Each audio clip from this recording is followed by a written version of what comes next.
नमस्कार दोस्तों, मेरा नाम है कार्तिकेय। आप देख रहे हो बिलियनियर मेंटोर। ऊपर एक आई बटन में क्वेश्चन आया है, उस क्वेश्चन का आंसर करो। क्या आपको डिस्काउंट देना पड़ता है अपने बिजनेस में? अपने प्रोडक्ट को बेचने के लिए डिस्काउंट देना पड़ता है? देना पड़ता होगा, क्योंकि ऐसा ज़्यादातर हर बिज़नेस में होता है कि उनको थोड़ा डिस्काउंट देना पड़ता है, अपने प्रॉफिट मार्जिन को कम करना पड़ता है अपने प्रोडक्ट को बेचने के लिए। और ये प्रॉफिट मार्जिन को कम करना और डिस्काउंट देना, ये सब उनको अपने कॉम्पिटिटर की वजह से करना होता है। और कॉम्पिटिटर इसीलिए कॉम्पिटिटर की वजह से करना होता है क्योंकि अगर कोई आप डिस्काउंट नहीं दोगे तो आपका कॉम्पिटिटर दे रहा है डिस्काउंट, तो उस वजह से आपका जो कस्टमर है वो आपके पास नहीं आएगा, आपके कॉम्पिटिटर के पास जाएगा।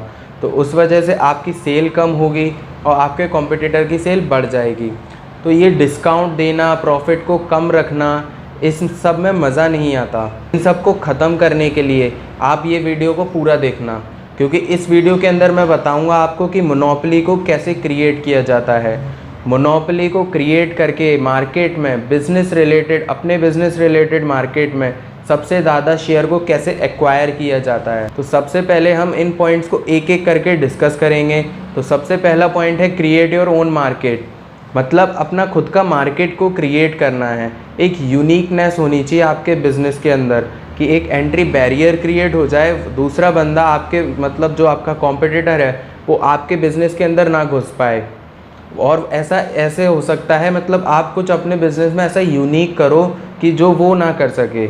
जैसे कि एक एग्ज़ाम्पल लेते हैं, आपकी मिठाई की दुकान है, उस मिठाई की दुकान पर आप स्वीट्स वगैरह बहुत सारे बेचते हो, अच्छी खासी आपकी दुकान है, लेकिन आपका कॉम्पिटिटर भी वहीं आपके सामने या थोड़ा साइड में कहीं पर उसकी भी दुकान है, वो भी स्वीट्स बेचता है, उसकी भी क्वालिटी अच्छी, क्वालिटी दोनों की अच्छी है उस, और दोनों ही अच्छी क्वालिटी है, तो दोनों के पास कस्टमर्स भी लगभग अच्छे आते हैं। लेकिन अपने बिज़नेस को बढ़ाने के लिए आपके कॉम्पिटिटर ने डिस्काउंट देना चालू कर दिया।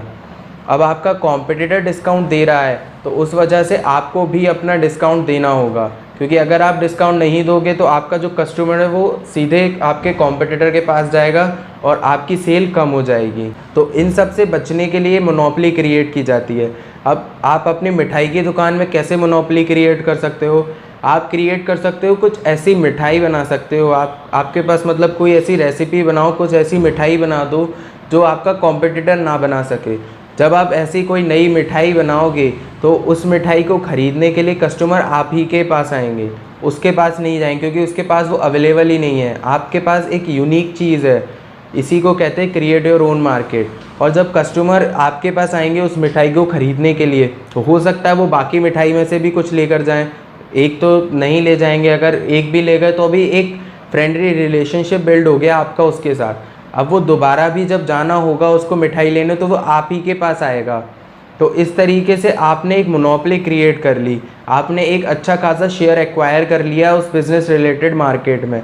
मतलब जो आपका मिठाई का बिज़नेस था उसमें आपने एक अच्छा खासा बड़ा शेयर एक्वायर कर लिया।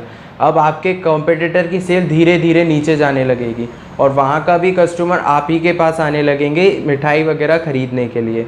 तो इस तरीके से आपकी ग्रोथ बढ़ जाएगी। और जो आपने एक यूनिक मिठाई बनाई है उस मिठाई के ऊपर आप एक अच्छा खासा प्रॉफिट मार्जिन रख सकते हो, और बाकी की मिठाइयों के ऊपर भी थोड़ा थोड़ा डिस्काउंट कम करके अपना प्रॉफिट मार्जिन इंक्रीज़ कर सकते हो।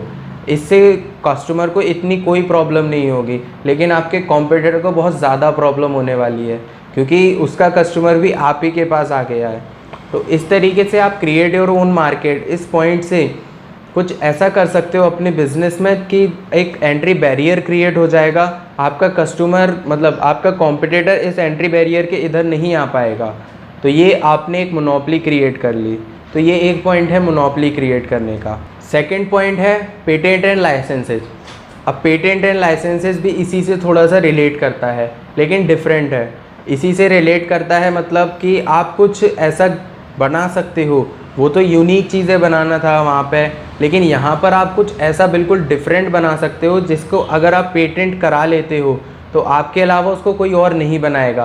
बाकी किसी को भी बेचना है अगर वो चीज़, तो वो आप ही से ले जाकर बेच सकता है। वहाँ आपके ऊपर आपने पेटेंट करा लिया। अब अगर वो बनाता है उस चीज़ को खुद से तो आप उसके ऊपर कॉपीराइट क्लेम कर सकते हो।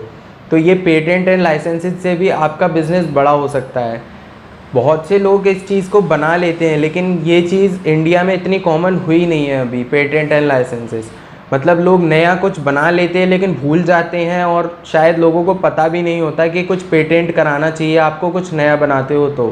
तो पेटेंट एंड लाइसेंसेस में यही आता है, अगर आपने कुछ नया बनाया है तो उसको आप पेटेंट करा लो, क्योंकि अगर दूसरे इंसान को वो चीज़ बेचनी होगी तो वो आप ही से ले जाकर बेचेगा, खुद नहीं बना सकता वो।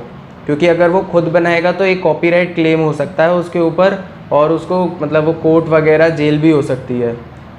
कॉपीराइट क्लेम में एक एग्जांपल लेते हैं, मतलब पेटेंट एंड लाइसेंसेस में एक एग्जांपल से डिस्कस करते हैं। जैसे दवाइयों के मतलब जो फार्मास्यूटिकल इंडस्ट्रीज़ होती हैं उनकी बात करते हैं।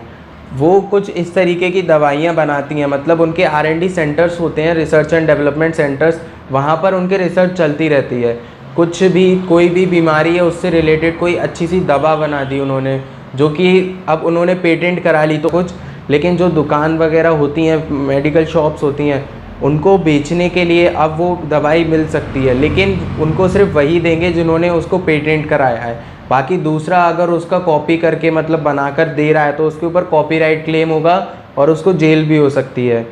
तो इस तरीके से आपने जो अब वो पेटेंट करा लिया है तो इस पर आप एक अच्छा खासा बड़ा प्रॉफिट मार्जिन रख सकते हो, उससे आपका प्रॉफिट इंक्रीज़ हो जाएगा, और उसी दवाई को ख़रीदने के लिए सिर्फ वो आप ही के पास आएंगे, तो आपको कोई डिस्काउंट वगैरह कुछ नहीं देना होगा। तो ये हो गया पेटेंट एंड लाइसेंसेस। मतलब अगर आप भी कुछ नया बनाते हो कुछ अलग, तो उसको पेटेंट ज़रूर कराओ, क्योंकि पेटेंट कराने से आपकी सेल इंक्रीज़ हो जाएगी उस चीज़ से रिलेटेड, कोई और कॉपी कर नहीं पाएगा, और आप उस पर एक अच्छा खासा प्रॉफिट मार्जिन भी रख सकते हो, बड़ा प्रॉफिट मार्जिन। तो थर्ड पॉइंट आता है एक्सक्लूसिव राइट्स। एक्सक्लूसिव राइट्स को एक एग्जांपल से समझाता हूँ, ये थोड़ा सा कॉम्प्लिकेटेड है समझाने में। एक्सक्लूसिव राइट्स मतलब जैसे कि आपको कोई मेडिकल प्रॉब्लम है, उस चीज़ की दवा इंडिया में अवेलेबल नहीं है, लेकिन अगर वो बाहर अवेलेबल है और आपको मेडिकल प्रॉब्लम है लेकिन वो दवाई बाहर अवेलेबल है, आपने वहाँ से इलाज कराया, आपको वो अच्छी लगी, मतलब वहाँ आप ठीक हो गए। अब आपने वापस आकर देखा इंडिया के अंदर कि यहाँ पर बहुत सारे लोगों को यही प्रॉब्लम है, तो अगर थोड़ा बिजनेस माइंड हुआ आपका तो आपके एक आइडिया डेवलप हो गया, ये मतलब मैं वहाँ पर जाकर जिस भी डॉक्टर से आपने इलाज कराया या जिसने भी वहाँ पर पेटेंट करा रखा है, क्योंकि बाहर की कंट्रीज़ में ये बहुत अच्छा चलता है, मतलब वो कुछ नया बनाते हैं तो वो उस चीज़ को पेटेंट ज़रूर कराते हैं। तो अगर उन्होंने वहाँ पर उसको पेटेंट करा रखा है तो आपको डायरेक्ट उन्हीं से मिलना होगा, और आप उनसे बात करके एक एक्सक्लूसिव राइट ले सकते हो। मतलब कि आप उनसे बात कर सकते हो कि मेरे को ये अच्छा लगा, मैं ठीक हो गया, इस प्रॉब्लम थी मेरे को, मैं ठीक हो गया, तो वो आपको वहाँ दवा दे सकते हैं, और वो दवा आप एक्सक्लूसिव राइट ले लो उनसे, और उस मतलब एक्सक्लूसिव राइट ले लोगे तो सिर्फ इंडिया के अंदर आप ही बेच सकते हो उस दवा को, और कोई नहीं बेचेगा, क्योंकि आपने वहाँ से एक्सक्लूसिव राइट ले लिया उनसे। तो वो दवा को आप इंडिया के अंदर लाओगे, अब आपने इंडिया के अंदर आप लेकर आए हो तो एक्सक्लूसिव राइट आप ही के पास है, आप ही बेचोगे उस दवा को पूरे होल इंडिया के अंदर। हाँ, आप ऐसा कर सकते हो कि आप किसी एक पर्टिकुलर सिटी की, स्टेट की या पूरी कंट्री के एक्सक्लूसिव राइट ले सकते हो, वो आपके ऊपर मैटर करता है। मैं कंट्री का लेकर चलता हूँ, आपने कंट्री का एक्सक्लूसिव राइट ले लिया, तो अब कंट्री का एक्सक्लूसिव राइट लेने के बाद किसी भी मेडिकल शॉप, किसी भी डॉक्टर या क्लिनिक वगैरह पे उस दवा को अवेलेबल कराने का काम आपका होगा, क्योंकि एक्सक्लूसिव राइट आपके पास है, कोई और ऐसा काम नहीं कर सकता। अगर वो करता है तो वही कॉपीराइट क्लेम भी कर सकता है जिसने आपको एक्सक्लूसिव राइट दिए हैं वो। तो इस तरीके से उस मेडिसिन या उस दवा को कोई और नहीं बेचेगा, सिर्फ आप ही हो जो उस चीज़ को अवेलेबल करा सकते हो। तो इस तरीके से आप वहाँ अपना प्रॉफिट मार्जिन भी ज़्यादा रख सकते हो, और डिस्काउंट का तो कोई काम ही नहीं है, क्योंकि कोई और कॉम्पिटिटर है नहीं उस चीज़ को बेचने के लिए। तो एक्सक्लूसिव राइट भी एक बहुत अच्छा बिज़नेस आइडिया हो सकता है।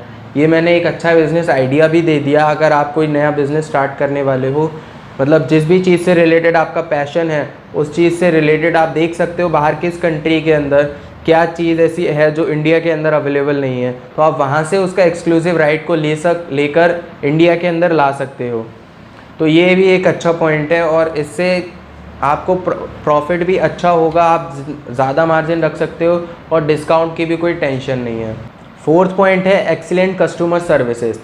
मतलब आप अपने कॉम्पिटिटर से हटकर कुछ ऐसी कस्टमर सर्विसेज निकाल सकते हो जिसकी वजह से कस्टमर आप ही को प्रेफर करना पसंद करेगा। जैसे एग्जांपल लेते हैं डोमिनोज़ का। डोमिनोज़ आधे घंटे के अंदर पिज़्ज़ा डिलीवर करते हैं, आधे घंटे के अंदर पिज़्ज़ा डिलीवर। बाकी और सारे पिज़्ज़ा वाले इस चीज़ से परेशान हैं। उसने एक ऐसा अच्छा काम कर दिया, मतलब एक ऐसे काम कर दिया जिससे उन्होंने मोनोपोली क्रिएट कर ली है, क्योंकि बाकी लोग 30 मिनट के अंदर पिज़्ज़ा डिलीवर नहीं कर पा रहे हैं। और अगर आपको ज़्यादा भूख लगी है तो आप डायरेक्ट डोमिनोज़ को ही कांटेक्ट करोगे, क्योंकि आपको पता है 30 मिनट के अंदर पिज़्ज़ा आपका आ जाएगा, और अगर नहीं आया तो आपको फ्री मिलेगा। और डोमिनोज़ वालों ने तो इससे उन्होंने एक ऐसा कस्टमर सर्विस को डेवलप किया, एक्सीलेंट कस्टमर सर्विस, जिसकी वजह से उन्होंने मोनोपोली क्रिएट कर ली। अब जब उन्होंने मोनोपोली क्रिएट कर ली है तो बाकी और लोग इसमें नहीं घुस पा रहे हैं, क्योंकि वो आधे घंटे के अंदर चाहें तो कर सकते हैं, लेकिन उनके लिए वो डिफ़िकल्ट हो रहा है। डोमिनोज़ इसमें काफ़ी आगे बढ़ चुका है, मतलब हर बंदा जानता है अब कि डोमिनोज़ 30 मिनट के अंदर पिज़्ज़ा डिलीवर करता है। तो अगर कोई और भी आकर बोलता है कि हम 30 मिनट के अंदर पिज़्ज़ा डिलीवर कर देंगे, तो आप उसको इतना ज़्यादा प्रेफर नहीं करोगे, आप ज़्यादातर डोमिनोज़ को ही प्रेफर करोगे, क्योंकि आपको पता है वहाँ पक्के में ही 30 मिनट के अंदर डिलीवरी होगी, और अगर नहीं हुई तो आपको पिज़्ज़ा फ्री मिल सकता है। तो इस तरीके से डोमिनोज़ वालों ने भी मोनोपोली क्रिएट की। तो अब आपको खुद सोचना है कि अब आप अपने बिज़नेस के अंदर क्या ऐसे एक्सीलेंट कस्टमर सर्विस दे सकते हो, मतलब अपने कस्टमर्स को क्या ऐसी सर्विस दे सकते हो जिसकी वजह से वो आपके ही पास आएँ, बाकी दूसरा कॉम्पिटिटर वो इतना ईजीली नहीं कर पाए। ये जितने भी पॉइंट्स मैं बता रहा हूँ, मैं एग्जांपल लेके बता रहा हूँ आपको समझाने के लिए। बाकी इनसे रिलेटेड आपको दिमाग खुद लगाना है कि आप किस तरीके से अपने बिज़नेस में मोनोपोली क्रिएट करने के लिए इन पॉइंट्स का यूज़ कर सकते हैं।